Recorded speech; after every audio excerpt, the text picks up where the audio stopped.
त्यांनी महत्त्वाचं सत्य दडवले आहे युअर ऑनर, आणि विलंबासाठीची माफीची विनंती नाकारलीच पाहिजे।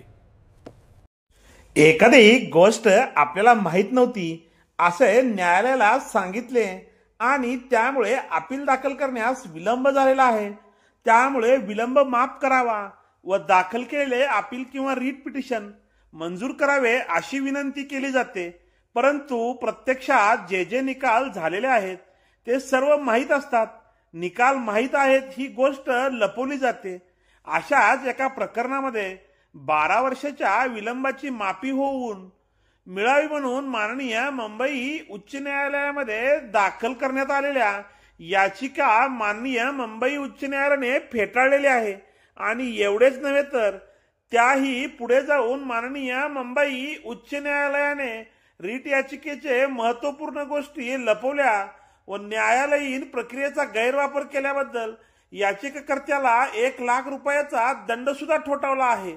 न्यायालयाने असे निरीक्षण नोंदवले की याचिकाकर्त्याच्या विलंब माफी अर्जात आणि रीट याचिकेत शपथेवर स्पष्ट विधान केले आहे की त्यांना लिलावाबद्दल नोव्हेंबर 2019 मध्येच माहिती मिळाली।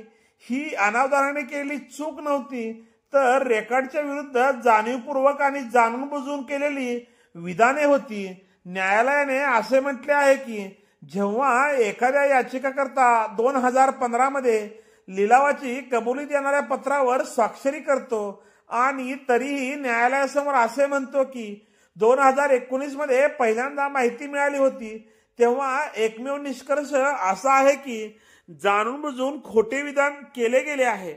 नमस्कार मित्रांनो, मी आपला वकील मित्र विशाल गावडे। चला तर मग कायद्याचं म्हणजे तुमच्या फायद्याचं बोलूया। अद्याप जर तुम्ही आमच्या कोर्ट कचेरी या YouTube चॅनलला सबस्क्राईब केला नसेल तर सबस्क्राईब जरूर करा।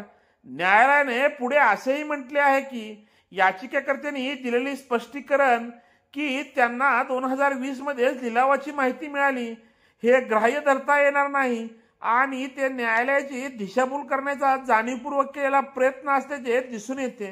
न्यायालयाने पुढे असे म्हटले की कोणत्याही याचिकाकर्त्याला वस्तुस्थिती लपवण्याचा आणि नंतर मदत मागण्याचा अधिकार नाही। जेव्हा याचिकेचा पायाच खोटा असतो तेव्हा त्यावर बांधलेला संपूर्ण खटला कोसळतो। न्यायालयाने असे म्हटले की रीट अधिकारी क्षेत्र निष्पक्षपाती तत्वावर उभे आहे। न्यायालयात मदतीसाठी येणाऱ्या कोणत्याही व्यक्तीने सत्य बोलले पाहिजे। तथ्य आणि खोटे विधाने दडपणे हे न्यायाच्या मुळावर आघात करते आणि ते हलके घेतले जाऊ शकत नाही।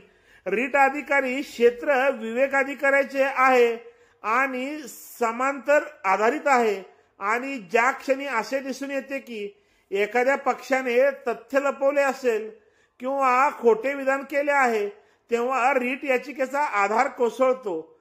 न्यायालयाने असे नमूद केले की सुनावणीत सुमारे 90 मिनिटं न्यायालयाने वेळ गेला जो न्यायाची वाट पाहणाऱ्या प्रत्येक याचिकाकर्त्याचा आहे। खोट्या मुद्द्यावर आधारित प्रकरण घालवलेल्या प्रत्येक मिनिटामुळे खऱ्या बाबींना विलंब होत होता। न्यायालयाचा वेळ मौल्यवान आहे आणि तो गृहीत धरता येत नाही हे स्पष्ट संदेश देण्यासाठी शुल्क आकारणे आवश्यक असल्याचे न्यायालयाने निरीक्षण नोंदवले। शुल्क शिक्षा म्हणून लादण्यात आले नाही तर प्रतिवाद्यांना भरपाई देण्यासाठी आणि न्यायालयीन प्रक्रियेचा गैरवापर होण्यापासून संरक्षण करण्यासाठी लादण्यात आले। न्यायालयाने रीट याचिका फेटाळून लावली, विलंब माफी नाकारणाऱ्या विभागीय सहनिबंधकाचा आदेश कायम केला।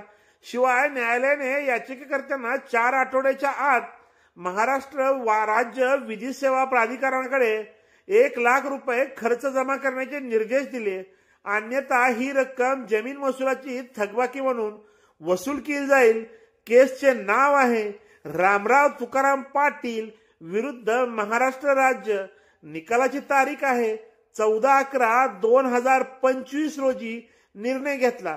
मित्रांनो, अशाच प्रकारची नवनवीन कायदेविषयक माहिती जाणून घेण्यासाठी अद्याप जर तुम्ही आमच्या कोर्ट कचेरी या YouTube चॅनलला सबस्क्राईब केलं नसेल तर सबस्क्राईब करा। त्यासोबतच कोर्ट कचेरी या ऑफिशियल इंस्टाग्राम व कोर्ट कचेरी या ऑफिशियल फेसबुक पेजला फॉलो जरूर करा।